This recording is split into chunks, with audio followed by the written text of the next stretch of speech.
Hey guys, how's it going? Today we're going to do an autopsy on a Lycoming O360-A4A.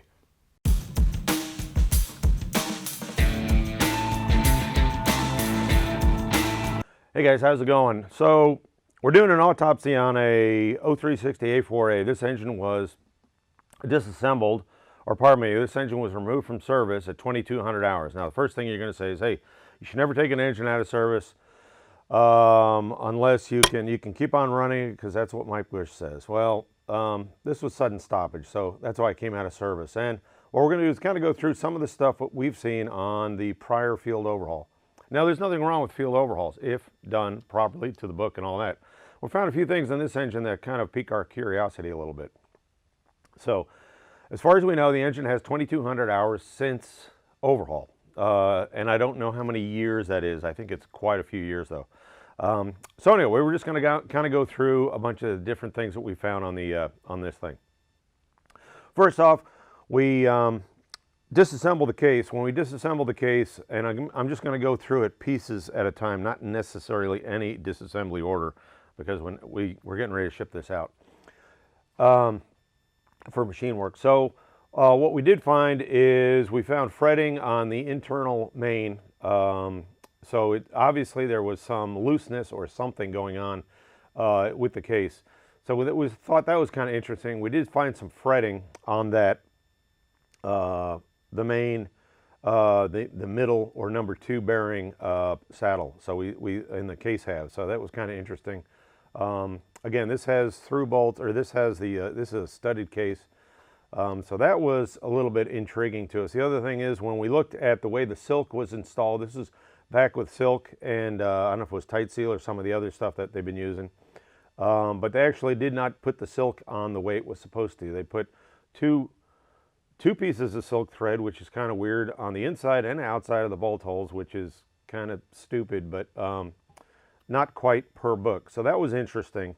Another thing is, when we took the case apart, the 3 bolts that are on the under the sump area or over the sump area, those are supposed to be by practice, and I was looking for this in the maintenance manual or the overhaul manual. I actually wasn't able to find it real quick, but these were just cotter pinned and small cotter pins. They didn't seem to be done properly. The normal practice is for these to be safety wired to keep, so if they do get loose, they do not rotate. However, these were individually cotter pinned and not quite, and I got a fly in here, and not quite according to practice. So that was interesting. The other thing is what I call the secret bolt or stud above and behind the, or in front of the cam gear. That stud is supposed to be safety wired. That was also cotter keyed. There's a safety wire hole in the flange, and that was vacated. So not quite sure if anybody was really reading the book on this one. The engine did exhibit quite a bit of oil leak, so that I can see where that manifested. As far as the bearings go, when we pulled out the main, the bearings and all that. Now the crankshaft, first I'll tell you that the crankshaft looks great. It'll be going in for full dimensional and all that, but the crankshaft actually looks very good. So very pleased with that. But it'll get a full inspection, and then also new rear bolt on the for the drive gear for the accessory. So that's a thing that will happen there. The cam, and now let's go back to the crankshaft. So the crankshaft. So you say, well, you should never take these things apart because you know, folks say that you should never take these apart. Well, what we found is on the main bearings, we found actually some breakdown of the main bearings. Actually into the substrate of the main bearing, so it was definitely time on this. Now, one of the things that folks tell you is, oh, you should just, you can run these. Well, this is one thing that you need to understand is in your aircraft performance, your engine performance charts and manuals and all that, they don't tell you whether it's 0 time since manufacture or at end of life at TBO. So when Lycoming and Continental have recommended TBOs, I understand that, okay, back off. What they're saying is that engine properly maintained will perform to end of life. And we get that into also turbine engines and all that. It's a thing. So by running an engine way past TBO, you may not necessarily be able to have performance I would say, guaranteed or insured by the manufacturer. They don't know. You're going beyond out in you're being a test pilot then. That's your deal. That's your deal. And again, I understand Part 91. I get that. But the other thing that happens is when some of these items end up becoming quite worn, and we'll see these, I believe, on the rod bearings, you may or may not be able to repair or overhaul those parts. They may end up being discarded because the wear is too far, because it has gone too long a time limit or a time term for wear. So it's something you're going to have to deal with yourself. I'm not going to tell you one way or another. And that's where probably oil analysis is real good to track and other stuff. But for the occasional recreational pilot, you should really think about it pretty hard about going beyond TBO, my opinion. So anyway, that's the deal there. So the crankshaft looks pretty good. There's no scores or anything like that. It looks quite good. So we feel pretty good about that. There's no excessive corrosion on the flange, so we feel pretty good about that. The hydraulic lifter assemblies all look good. The hydraulic units all look good. The oil pump on this one is the latest oil pump. It looks quite good also, so we're very pleased with that. In fact, the oil pump in this looks like it's a recent addition, so it may have been a late airworthiness compliance, so in the engine's life. So, but we do feel pretty good. The accessory case looks quite good. Hardly anywhere on the oil pump bore. And there's a fly flying around here making me crazy. We just had a bunch of rain. Another item is the camshaft. Now the camshaft we took out, and there's really very little. We can see some parking on some of the lobes, but the lobes really don't look broken down. There, you can see some breakdown on the apex, but this looks like it will be able to be reworked. So we feel pretty good about that. All of the tappet bodies look great, so we're very pleased with that. We had some other things here, like an oil pressure hose. This is just a sketchy hose. It's got the wrong oils. It's got the oil sleeve installed wrong with safety wire. There's no silicone on the end, and this is just a sop up for fuel and oil. So this will be replaced with a proper hose. So that's going on there. Again, O360-A4A. The bearings for the rods, we were looking at those, and we did find that there was actually breakdown on the bearings for the rods, more so than the mains. And again, it got into the internal parts of the rod bearing. So this was definitely due for overhaul, if nothing else from that. Now again, you're going to have more load on the rods being pushed and pulled, but where the crank is not going to be, the crank mains are going to see more just rotational, where you're going to see more push and pull on the rods. So that's the thing. Other than that, I think the case and all that looked pretty good. The front main, again, quite a bit of wear on the front mains. Only on one side, was kind of interesting. So other than that, they really don't look too bad. They're still not into the internal parts of that. Another thing is this engine. Again, this engine wasn't due for being removed. It was a sudden stoppage event. However, other ancillary things, kind of like I was talking about this hose, is the engine mounts. Engine mounts on this are totally rubbish. The dynafocal engine mounts, the little center sections that have gel in them, they've been, out of all of them, 3 of the 4 have been compromised. The rubber is just taking a set. So something that really needs to be addressed is if you do an engine removal, put new engine mounts in. I know it's expensive, put new engine mounts in. Those, I don't know how many decades have been there, but they were broken down. I think when we get this engine back together on the aircraft, it will be quite smooth. So that's the thing there. Other than that, that's it for the internals. We'll talk about the center section of the engine and all that. And then what we'll do is we will come back and let me reset the table with the cylinders, okay? And here we go.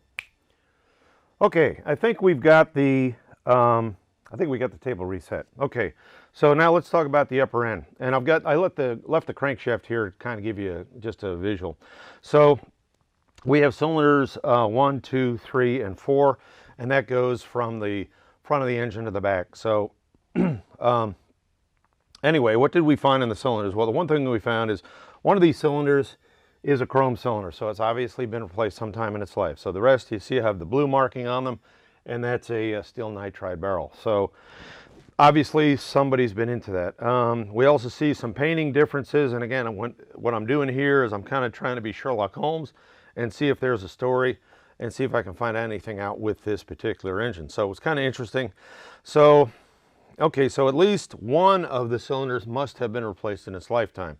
I see paint on here on the number 3. It's like, well, that's different. So, and this paint is kind of similar to this paint, but it's different from this paint. So maybe, again, through the life of 2,200 hours, you're going to change cylinders. So we know that somebody's been into this. Kind of interesting.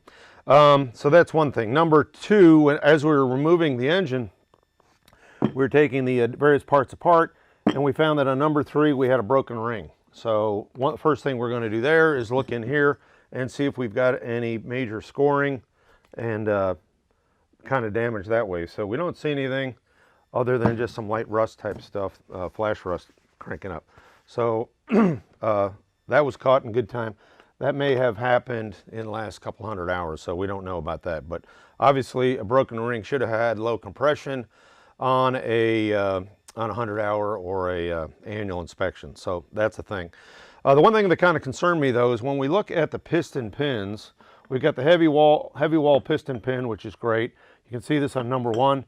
On number 2, we have the piston pin with the integral aluminum plugs, where the original design has the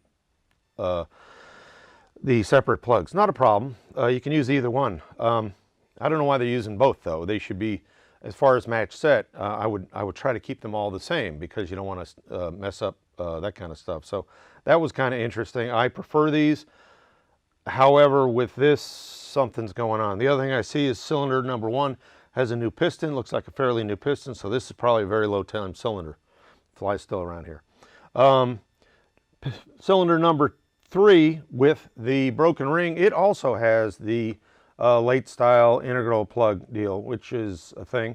And then we've got cylinder number 4, which has the, and this is your rear left, it has the heavy wall with the plug. So you think, well, that's not a big deal. You can mix them up. Nah, not really. So what happens is on balance, this is cylinder number 2. You have a heavy pin over here, or this pin over here, which is, I'm just going to say the weight's going to be different. I don't know how much different. And then on cylinder number 3, you're going to have that. Cylinder number 1 over here, and cylinder number 4 is over here. So we're all set up. Hopefully these won't roll off the table. So to me, you're all set up for an engine internal balance issue. So for that, I think that's a fail there on the maintenance of that. So that's a problem. What else is going on with the cylinders? A lot of things, something a lot of folks kind of neglect. These drain back tubes, a lot of chafing on these and whatnot. These are actually quite inexpensive in the grand scheme of things. Many of these are going to be replaced. So these were in fairly rubbish shape. I would say half of these, 4, or out of 4, 2 will probably replace. Another item is are the primer lines. Now on this particular one, the primer lines are absolutely rubbish. A lot of these have major chafe throughs from being improperly clamped. So that's something you really need to inspect. Great way to get a fire. These are, I would say, are about like 25–30% worn through, chafe through in several places. This is the one that goes around the back of the engine up to number 3, I believe. So yeah, this is rubbish. So really something to look out for. So this is concerning. This engine was really basically due for heavy maintenance. Because it doesn't look like its prior owners had given it any loving. So that's the thing there. Trying to think what other stuff going on. We got that, the drain back tubes, push rods. Okay, push rods. What we have on the push rods is we've got evidence of rubbing here on the push rods. It looks like they've been, I don't know if it's been recent or whatever, but they obviously, push rods are going to rotate. That's what they're supposed to do. And we've got evidence of rubbing or chafing the shroud tube. So what we'll probably do is look at the shroud tubes and make sure they are truly straight and all that. And then we'll also make sure these are truly straight on a surface table. So that's what's going on. The sump, really nothing going on in the sump. Everything's clear there, so we feel pretty good about it. But O360 A4A, hang on, I'm going to double check. I'll bring the sump up anyway. O360-A4A sump. Again, it's this will all get cleaned up and all that. The sump, this engine also had a Tannis heater on it, so this is now a fair weather aircraft down south of the U.S. That'll all be removed. That's all been removed. That'll go for cleanup and all that. Casting date of 1991 on this thing. It's off of a Cherokee 180, so looks like original engine, but it just needs a lot of loving. So anyway, that's what's going on here. O360-A4A, I said it. Autopsy. Easy peasy. We'll give you, we'll do some more follow-up maybe when we get the parts back. Anyway, that's it.